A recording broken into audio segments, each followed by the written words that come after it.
A Docker disaster, records tumble in Geelong on Saturday, and an Eagle catastrophe, a nightmare start for Andrew McCullough to his coaching career. This is the Western Washup, brought to you right here by Footy West.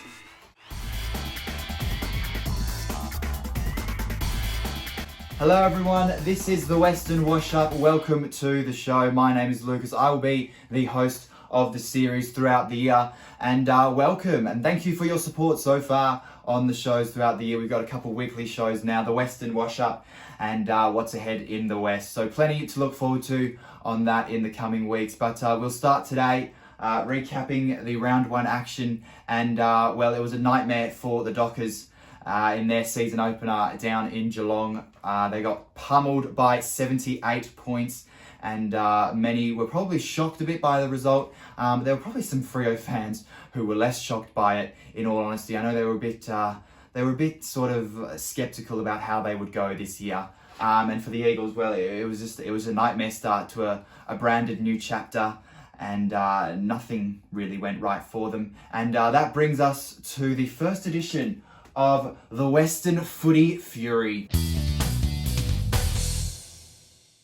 The Western Footy Fury here. Now, this is a segment on the Western Washup every week where I will go through let's live through some traumatic memories from the weekend from the Dockers and the Eagles. But the Western Footy Fury this weekend comes purely from the West Coast Eagles. Both teams putting up horrible performances to start the season, to be blunt with you. But the West Coast Eagles, it has just gone so wrong in the midfield. How have they gotten it so wrong? I mean, you look at their finishes, okay? So we'll look here, 2022, 17th, okay, that should be pick 2. 2023, 18th, okay, you get the number 1 pick. 2024, 16th, okay, you have pick 3. No, it has gone so wrong for the West Coast Eagles, and these players that they've brought in, particularly performing in the midfield, those guys who are in there, it's no standards, no work rate. They are not working hard enough. Half of these problems are coming from a work rate standard. It just doesn't look like they are working hard enough. Clearly there is a skill gap, there is a skill level gap between West Coast's midfield and a lot of the other midfields, in fact probably all of the other midfields, but they're just not working hard enough. And you look at this, and in the last 3 years they should have recruited bigger bodied midfields, good size midfields, good performers through the engine room, but it's just not happened for them. You've got one AFL standard midfielder who is now starting to slip through your fingers, slip away the standards, slip away to another club, Harley Reid there. So you look at that and you would think West Coast have recruited some midfielders. Nope, there's been split picks, there's been trade downs, and it's sort of gone wrong. I mean, you've got a couple good players out of it, but you still need the midfielder, because without the engine, nothing will run. And the midfield is called the engine room for a reason. It will run the club, it will run the game, and it's just not happening for the Eagles. And you look at the senior bodies that they do have in there. Senior midfielder, example number 1, Tim Kelly, woeful on the weekend, 14 disposals, 4 clearances, and 2.5 rating. That rating is abysmal for a senior midfielder, really. That is just not something you need to be seeing in the midfield from your senior player. 14 disposals in a game of footy, that's averaging about, 3.5 disposals a quarter. That is dreadful for a senior midfielder. Clearances, 4, you're averaging 1 a quarter. That is absolutely woeful. And 2.5 rating, again, speaks for itself. Not even in the top 40 of the players on the weekend, which is where you want your senior bodied midfielders to be. It's probably in the bottom 40 of the weekend. Jack Graham with 17.7 on the weekend, highest rating Eagle there. But that is just, that's insipid stuff from Tim Kelly, really. He's lost his love for the game. I get that. There's gonna be a rough patch for him, but on the money that he is on and what has been given up for him, this is not how he needs to be performing, and consequences need to follow for Tim Kelly. So, nevertheless, we'll take a deep breath. That was the Western Fury for this week. I'm sure everyone's going to look forward to the rest of it throughout the season, but we'll have a bit of a look at the Eagles' loss now, again with a bit more of a composed head, let's say. And well, it was a demolition job, really. They were bullied in Perth by the Suns, and it's not a promising start for a new chapter. So you've got the key stats that have really let Andrew McCullough down here. So you can take a look at them. Inside 50s tackles forward 50 tackles and contested possessions. Those are the things that Andrew McQualter was really looking to change, especially you look at the tackles and the forward 50 tackles. He was a big pressure man. He was a big let's get into the contest man. And you look at the tackle count, it was won by 1 point. They were won by 1 tackle. You look 65 to 64 in the overall tackles. It needs to be won by more than that if Andrew McQualter's game is going to advance further. But something that he has spoken about a lot before as well is the forward 50 tackles, and we'll take a look at that. And small numbers there, West Coast 3, Gold Coast 7. So the difference was only 4, but in the context of things, when you look where these two sides are at, what they go after, Andrew McQualter has been big on the forward 50 tackles and the forward 50 pressure inside 50, and to lose the count by 4 was not a good start and not a good sign for him.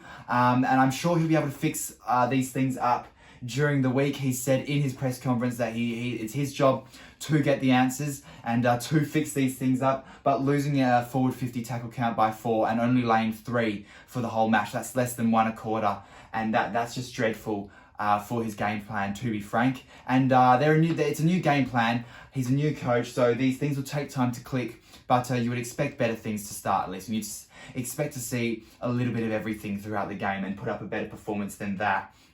But it's not only that. You look back at the inside 50s as well. You look, they were doubled nearly. West Coast had 34, Gold Coast had 67. So that's double, frankly. You cannot be winning games when your opponent is having double the amount of inside 50s, and 67 alone is an absurd amount of inside 50s to be conceding. And you should be winning that tackle count again, like I touched on before, by more. And the forward pressure just needs to be there for West Coast. And you'll take a couple positives maybe out of it for the side. And you look at it and think, okay, Ruben Jinby, we know he's going to be good. And Brady Hoff looks like a star as well. Liam Baker is a good recruit. And he's probably become one of the Eagles' best player within a game, really. And it was a good decision to pick him up. But the debate that can be had was there a better way to get Liam Baker to the Eagles? I think there was a better way to do it.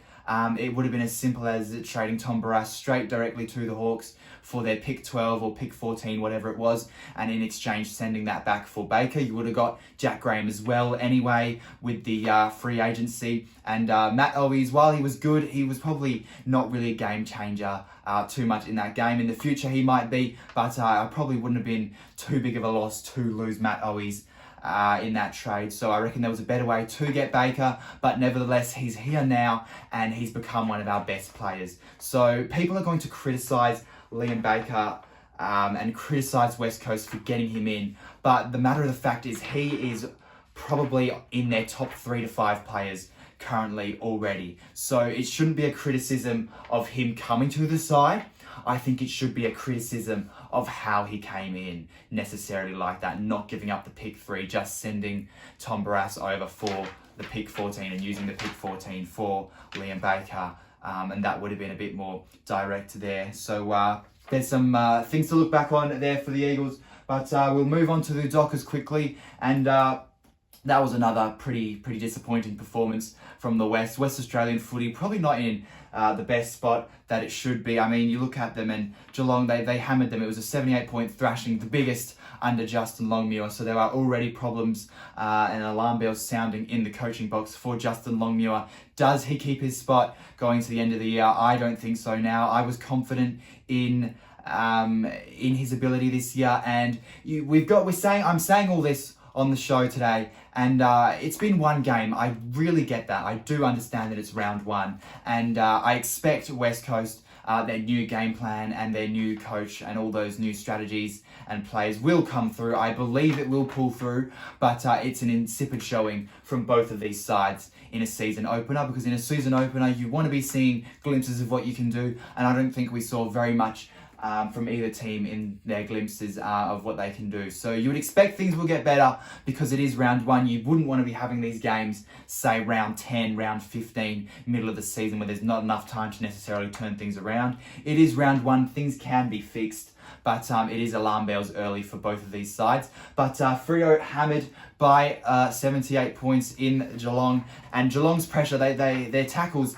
and their pressure, particularly in the first term. It was the most since their premiership year in 2022, round 11, and it showed. It flustered Freo. They were not prepared for the pressure on them. Their game plan was thrown out of whack. What was their game plan, I'm asked? I don't know too much what their game plan was. It wasn't really on show. Justin Longmuir, plenty to answer for. And there was something very interesting that caught my eye from Justin Longmuir. The team we put out today is capable of much better than that.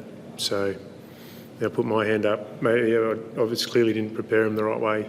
So we'll review it, all aspects of our week. I'll review my performance, and we'll put a better showing out next week. But I think the team we put out can